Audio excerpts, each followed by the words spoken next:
আজি নাজিৰা সমষ্টিৰ অন্তৰ্গত জয়মতী পঞ্চায়তত বহুকেইজন যুৱকে কংগ্ৰেছৰ নীতি আদৰ্শৰ প্ৰতি আকৃষ্ট হৈ নাজিৰা ব্লক কংগ্ৰেছ কমিটিৰ কাৰ্যকৰী সভাপতি মৃদুল বৰগোহাঁইৰ লগতে বহু কংগ্ৰেছ কৰ্মীৰ উপস্থিতিত কংগ্ৰেছ দলত যোগদান কৰে। উল্লেখযোগ্য যে ৰাজ্যিক বিজেপিৰ যুৱ মৰ্চাৰ সাধাৰণ সম্পাদক ময়ূৰ বৰগোহাঁইৰ গৃহ পঞ্চায়ত হিচাপে পৰিচিত এই জয়মতী পঞ্চায়তৰ বহু উদ্যমী যুৱকে কংগ্ৰেছ দলত যোগদান কৰাক লৈ ৰাইজৰ মাজত বহু প্ৰশ্নৰ অৱতাৰণা হৈছে। অসমৰ ৰাজনীতিৰ প্ৰেক্ষাপট সঘনে সলনি হৈ থকাৰ সময়তে বহু সদস্যই বিজেপিত যোগদান কৰিছে আৰু ইয়াৰ সমান্তৰালভাৱে বহু সদস্যই কংগ্ৰেছত যোগদান কৰিছে। এই যোৱা ভেটাৰ মাজত কোনে কেনেকৈ আগবাঢ়ি ৰাইজৰ মন জয় কৰিব পাৰে সেইটো হ'ব লক্ষণীয়।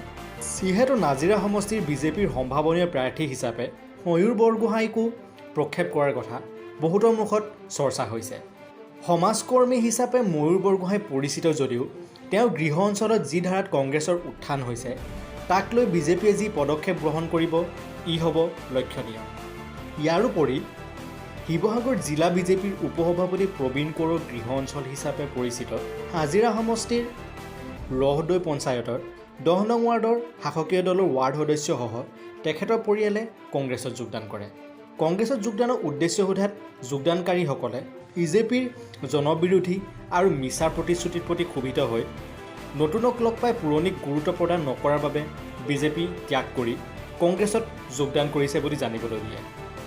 কংগ্ৰেছৰ দুৰ্গ হিচাপে অসমত চিহ্নিত হোৱা নাজিৰা সমষ্টিৰ ভৱিষ্যত অনাগত দিনত কোনটো দিশত ধাৱমান হয় ই চাবলগীয়া।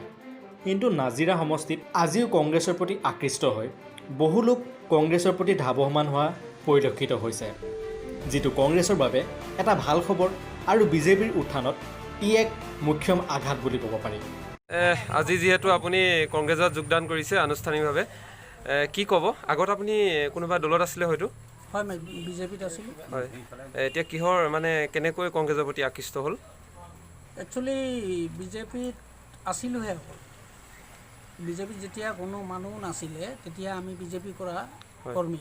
হয়, আজি আমাক বিজেপি দলৰ কিছুমান মুখ্য ব্যক্তিয়ে আমাক একেবাৰে ঠেলি শেষ কৰি পেলালে। গতিকে আগতো আমাৰ পৰিয়ালবৰ্গ কেইবাবছৰ আগত কংগ্ৰেছী আছিলে। হয়, সেইবাবে আকৌ কংগ্ৰেছলৈ মই উভতি আহিছোঁ। বহুত ডাঙৰ ভুল কাম কৰিলোঁ বিজেপিত গৈ পেলাই। আকৌ দেখিছোঁ এতিয়া কংগ্ৰেছলৈ গৈ ৰাইজৰ কাৰণে কিছু কাম কৰিম। কিবা দায়িত্বত আছিলে আপুনি বিজেপিত থাকোঁতে? মই প্ৰথমে বিজেপি চৰকাৰ নথকাত নাজিৰা চাহ মৰ্চাৰ নাজিৰা মণ্ডলৰ সম্পাদক আছিলে। তাৰপাছত আজি মানে কোনো ধৰণৰ তাত সঁহাৰি নাপালে বিজেপি? সহায় নাপালে। আজি আপোনাৰ সহধৰ্মিনী শাসকীয় দলৰ কিবা আছিলে ৱাৰ্ড সদস্য আছিল। আজি তেওঁ কংগ্ৰেছত যোগদান কৰিছে। কংগ্ৰেছত তাইও যোগদান কৰিছে। কেনেকুৱা অনুভৱ? 2 বছৰ কাৰ্যকাল হৈ গ'ল, 2 বছৰ দুটা বস্তু আমি এতিয়ালৈকে ৰাইজক দিব পৰা নাই। হয়, আজি কেনেকুৱা অনুভৱ হৈছে কংগ্ৰেছত যোগদান কৰি? অনুভৱ ভাল লাগিছে। বহুত মানুহ নতুন পুৰণা মানুহ দেখি পাইছোঁ, আনন্দ লাগিছে। আৰু পিছলৈকে ৰাইজৰ কাম কিছুমান কৰিব পাৰিম বুলি আশা ৰাখি কংগ্ৰেছ দলত জইন কৰিছোঁ। বিজেপিৰ আপুনি দায়িত্বত থাকি কোনো ধৰণৰ কাম কৰিব নোৱাৰিলে, ইয়াৰ বাবে আপুনি দোষাৰোপ কাক কৰিব? দোষাৰোপটো মই এতিয়া চাহ জনজাতি ল'ৰা হওঁ। হয়, চাহ জনজাতিৰ কাৰণে অসম চৰকাৰে একোৱে পদক্ষেপ লোৱা নাই। হয়, আৰু যি ইয়াত পইচা দিব লাগিছিলে আমাৰ চাহ বাগানৰ মানুহখিনিক 350 টকা হাজিৰাৰ কাৰণে আমি শিৱসাগৰ কোৰ্টত ধৰ্ণা দিছিলোঁ যেতিয়া আমাৰ চৰকাৰ নাছিল। আজি আমাৰ চৰকাৰ আছে যদিও আমাৰ কোনো হাজিৰা বঢ়া নাই। সেইটোক লৈ এতিয়া বহুত বাগানে আন্দোলন কৰি আছে। বহুত বাগানতে আন্দোলন চলি আছে। কাইলৈৰ পৰা আমিও চলাম। হয়, আৰু এটকীয়া চাউল দিছে বুলি ৰাইজে শান্তি হ'ব নালাগে। হয়, এটকীয়া চাউল দিছে, হয়, 100 টকীয়া পিঁয়াজো বিক্ৰী কৰিছে। হয়, আৰু মাটিৰ খাজানাৰ দামো বাঢ়িছে। মাটিৰ খাজনা দাম বাঢ়িছে। আৰু ইয়াত অসমৰ চাহ মৰ্চাৰ সভাপতি আছে প্ৰহ্লাদ গোৱালা। এই ক্ষেত্ৰত আপোনাৰ দায়িত্ব চম্ভালি নিয়াৰ ক্ষেত্ৰত প্ৰহ্লাদ গোৱালাই হেল্প নকৰিলে নি আপোনাক? সহায় নকৰিলে? প্ৰহ্লাদ গোৱালাই কোনো ধৰণৰ সহায় কৰা নাই। হয়, প্ৰহ্লাদ গোৱালাই কেৱল তেওঁৰ পৰিয়ালক যেতিয়া আটচা আছিলে হয়, অকল পৰিয়ালৰ কাৰণে সহায় কৰিলে। বাকী এতিয়া ৰাইজৰ কাম কৰিছে, একো সহায় কৰা নাই। লকডাউনত 1 কেজি 2 কেজি চাউল বিলাইছে, সেইটো কাৰণে যদি তেওঁ ডাঙৰ চেৰিঅ' এটা ল'ব বিচাৰে মই সেইটো মিছা বুলি কওঁ। এতিয়া তেওঁতো নাজিৰা সমষ্টি বিধায়ক হিচাপে খেলিম বুলি তেওঁ ভাবিছে, মানে সম্ভাৱ্য প্ৰাৰ্থী হিচাপে। হাৰিব, মুঠতে বিজেপি নাজিৰাত নাহে।